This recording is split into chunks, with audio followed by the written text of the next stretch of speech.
Pip, une petite souris au pelage gris perle et aux moustaches frétillantes, vivait dans un terrier douillet, bien caché sous les racines d'un grand sapin. Dehors, la forêt des murmures était recouverte d'une épaisse couverture de neige scintillante et le vent soufflait doucement entre les branches. C'était la veille du Nouvel An et une petite étincelle d'espoir brillait dans le cœur de Pip.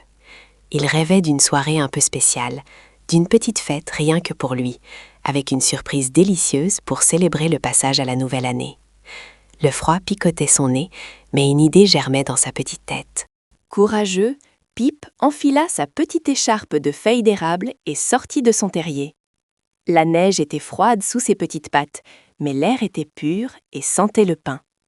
Il trottinait, fouillant sous les buissons, espérant trouver une baie oubliée ou une graine tombée. Soudain, son petit nez s'agita. Une odeur merveilleuse, riche et crémeuse, flottait dans l'air glacé.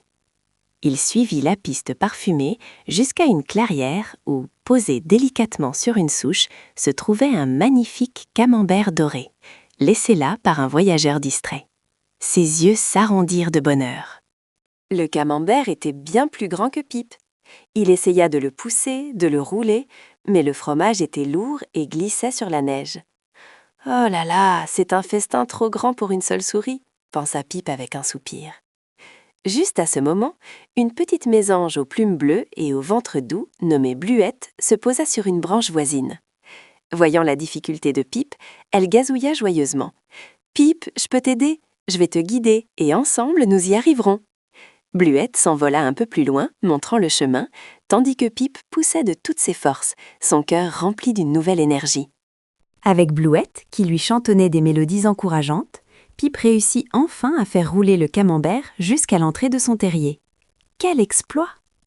Une fois à l'intérieur, il le plaça délicatement au centre de sa petite pièce principale. Il arrangea ensuite quelques aiguilles de pin et des petites baies rouges qu'il avait gardées, créant une ambiance de fête chaleureuse. L'odeur du fromage emplit l'air et Pip se sentait si fier et si joyeux. Il avait trouvé la plus merveilleuse des surprises pour le Nouvel An et il était prêt à célébrer.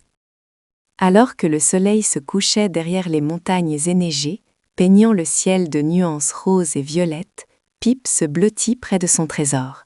Il entendit le chant lointain d'un hibou qui semblait annoncer la fin de l'année.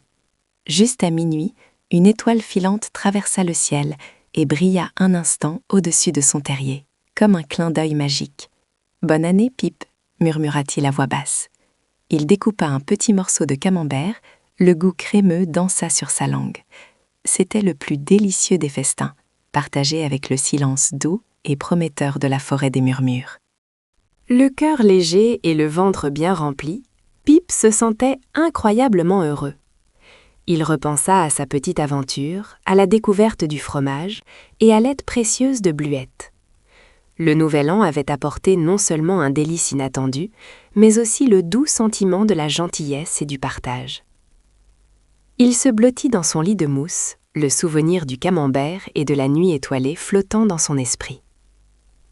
Les rêves de Pip seraient sûrement remplis de fromages merveilleux et d'aventures enneigées, en attendant les promesses douces de la nouvelle année. Un petit sourire illumina son visage endormi. « Bonne nuit, petit Pip »